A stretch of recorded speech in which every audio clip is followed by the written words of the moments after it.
Hey everybody, I'm Chris. I'm Andrew. Welcome back to AMA Garage 253. Today we're doing something a little bit different, but it's something that's going to help us with all of our projects that we're going to have with any of the vehicles that we're working on that are not running. Yeah, so this will be the first step before we bring in the truck, which I know you guys are all waiting for. The yellow one. The yellow one, the 59, which is mine. One thing that I want to do, which a lot of people have done for the non-operable vehicles, set up a winch system inside the garage. That way we can pull them in and out as needed, especially if they don't run. He said winch. Winch. So on this side, because I have a scissor lift on the right side of my shop, and then on the left side is just an empty bay, two-car empty bay, which is going to be full with the truck. We got a 3,500 pound winch for the side to go over the lift, and then the other one is a 2,500. 2,500. Yep. So today, like you said, it's gonna be a little bit different, but we're gonna take a square. Yeah, we got this square tubing right here. A metal. We got it. We're gonna mark it out with the top. Yeah, we're gonna sink the bolts down into concrete. We're gonna bolt this down to the concrete, and then on the top we're gonna put this bracket for the winch to sit on, so that so it's slightly elevated up above the ground as it's pulling in the non-operable vehicles. So there it is. Stay tuned. We're gonna get working on this. Hopefully it's knock it out pretty quick, and then we actually have a special for you, shop lunch. We're gonna be doing some spam musubi tonight, and we're gonna grill some brats and everything. We got some homemade coleslaw, but we're gonna make the spam musubi for you guys to see how we do it. Yes. Stay tuned. I can't wait.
Hey guys, so a lot of our video, we apologize, our mic was actually turned off, so a lot of the audio that we had and some of the clips, we had to just put in time lapse instead of actually playing the clips for you guys.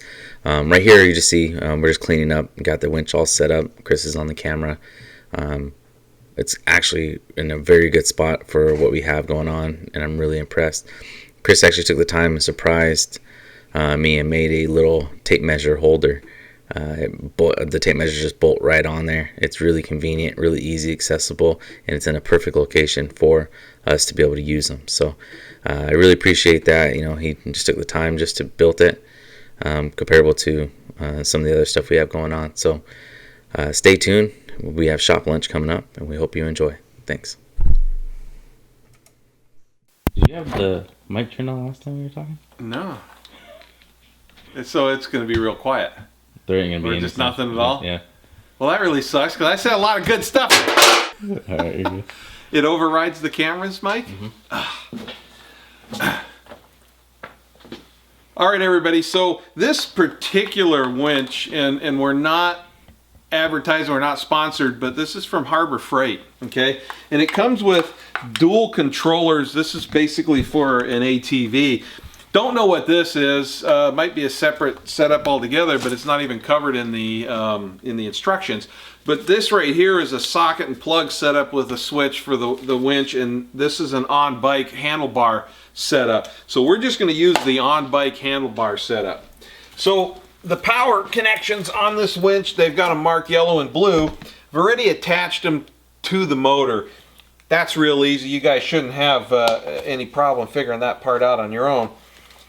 This is the solenoid, and there's a yellow one and a blue one, so I'm going to do the attaching on these as well. And it comes with these extra boots to put on the ends of the wires you slide on, just to keep everything from making contact. So when you don't want it to, that is.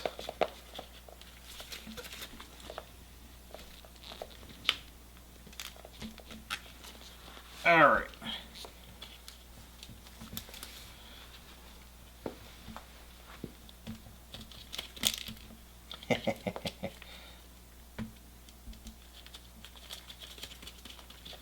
Okay, I'll tighten those down in a minute. So now it's got these two here. This is negative, this is a positive. And these specifically go to the power lines that go to the battery. And so got right here, got a positive. I'll drop it onto there.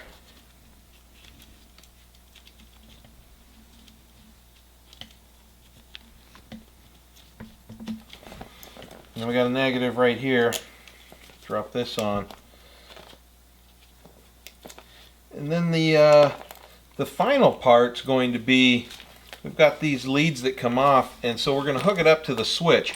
Now, if you're putting this on an ATV, this red wire right here, so you see the handlebar connection right here. This is for putting it on your handlebar on your ATV or motorcycle if you figured out how to mount it.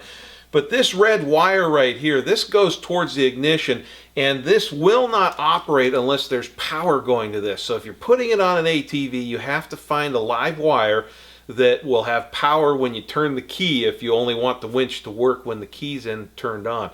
If you're putting it into a station like this where you're not on an ATV and you're not using a key to start it, this just gets run to your battery, because this has to run off of 12 volts. So either we've got a converter for shore power, or we're using a 12 volt battery, but this runs to the positive, so it has constant power going to it, so that it makes this switch think that the key's on your ATV, so that you can actually use your winch in a setting like this. So we're going to continue on. We're going to hook everything up.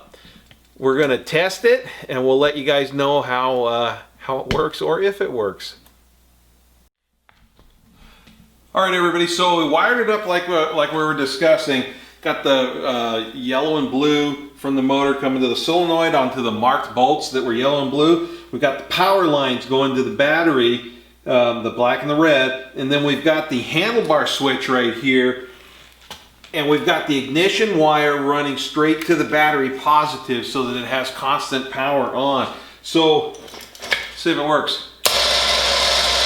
I'm pushing the in button, just kidding.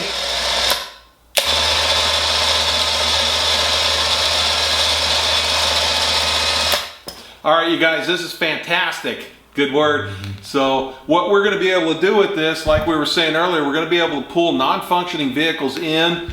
Not going to be able to push them out with it, but we're going to be able to pull them in. The other thing we're going to be able to do is if we set up a frame structure with some pulleys, we'll be able to lift some stuff up with this as well, as long as we've got it anchored properly and the cross beams up there. So we get to doing any of those projects, we're going to let you guys see them. You're gonna be able to see exactly what we do, how we do it, and if it falls on top of us and squishes us, we'll have somebody post the video anyways. So, anything you got to say, Andrew? Nope, appreciate you watching. Like I said, we got 2 of them. We're gonna put one right there where it's installed, and then the other one is gonna go about right here, and that's gonna be able to pull cars in and out this way. So we're gonna go ahead and do that. Obviously, we showed you the bigger winch, which we appreciate, like I said, watching and sticking with us. But I think now we're about ready to, I think it's about time for shop lunch. Man, lunchtime, yes! So stick with us, around. we'll add that to it, and hopefully you enjoy. Hopefully your mouths are watering by the time we're done. Yeah. Stick with us. All right, everybody, so I'm gonna be making Spam Musubi and making it with Tocino Spam. So Spam made this in honor of all the Filipinos that love Spam. And so it's hard to get. I don't even know if they're still making it anymore. The expiration for this thing is November of 2020. So we still got a little time, but man, it's still good even after it's expired. So, but it's a little bit sweeter than regular Spam, and it sure is tasty. So right here I've got this mold for making Spam Musubi.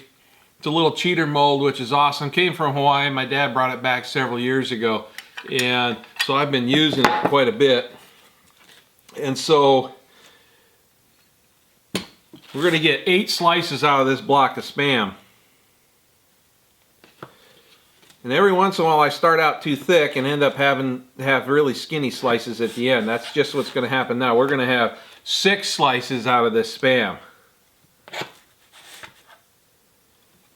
We're going to have 7. All right. Andrew can have the bonus. Did you want to do a regular can too? If you want, yeah. I don't know. I mean, if we have enough. Hey. That's why it's out here. More is better, right? So we just made command decisions, and we're going to make another can of Spam. This is going to be the light Spam, or the less sodium. I know lots of people say, ooh, that's not good. It's all right.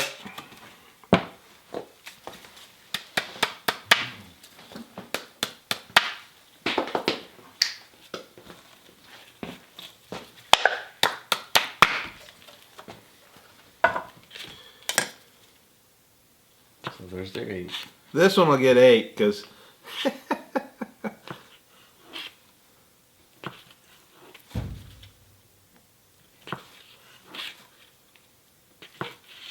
couple of them are thin, a couple of them are thick. No consistency. Hard to find good help. All right, everybody, so we got these sliced. We've got nori, we've got the seaweed wrappers, and we've got the rice. We cooked the rice, and I put in some seasoned rice wine vinegar. Rice wine vinegar. I put it in already. Sugar, salt, and everything that's in it. So it's all sticky and it's all gooey, and it's just room temperature right now. Bought a bottle of teriyaki sauce. This is Kikkoman. So we're gonna use that. We're just gonna heat it up, and then we're gonna grill the Spam. We're gonna actually grill it over on the barbecue, so it's gonna get some really nice flavor. It's gonna be a little bit different than frying it. So I think it's actually a better flavor. So we've got quite the spread going on tonight. We're gonna have the Spam Musubi, we're gonna have brats, and we're gonna have jalapeno poppers. So no lack of food when it comes to us. So got muscles to feed. All right, you guys. So we're going to take this out and grill them, and then we'll be back in. No reason for you to watch us grilling them. So we'll be back in and we'll catch up on what we're doing. Thank you.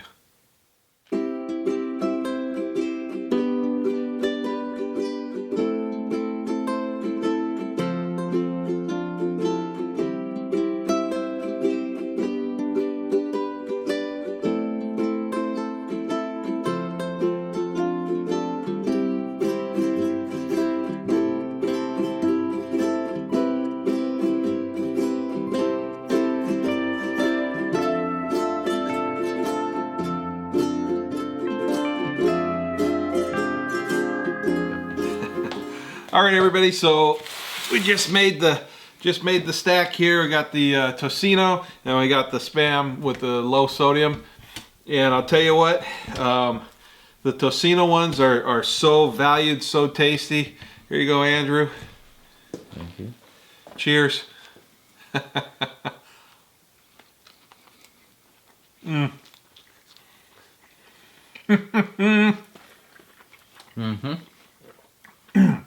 You guys, this has been grilled on the barbecue. The flavor jumps up 10 times. It's amazing. So we did that did that in time lapse. But if you didn't catch exactly how we did it, I'm going to have an instructional video that we're going to put out. There's going to be a link to it on this video. So, all right, we're going to sit down. We got brats and poppers, Spam Musubi, and some homemade coleslaw. We're going to have our lunch, and then we're going to, after we're done with our lunch, we're going to install the other winch, 2500 for the other side. So thanks for joining us. We'll be back with you in a minute. All right, everybody. So I'm slow and hard to think right now because I'm stuffed with everything that we had. But as you can see right here, we've got this mounted. We're just lacking for a battery. Permanent battery, but we've got the switch right here, out, in. We got everything here. We can reach the clutch on the side, no big deal, or the reverse forward. Battery, everything is, all the wires are tucked into the hollow of the square tubing. And so the other thing we did is we got another piece cut for the smaller winch that's going to go over there, but we're finding that the mounting bracket doesn't fit right, and we think we may have gotten them mixed up, and that this was a universal one, and the one that was in the box there actually goes to this. And some of the parts that we had in the box for this one go to the other winch. So we got it all kind of figured out, but right now, since we got this mounted, it's more trouble taking this off than it is to just go buy another universal bracket to mount it with. So anyways, we really appreciate you guys tuning in to watch this. If you got any questions, post them down in the comments, and we'll do our best to help you out. So, like I said, if you got any questions, ask us, and we appreciate it. If you can like and subscribe, we'd appreciate that too. Right, Andrew? Right. All right, you guys, take care and be safe. Thank you.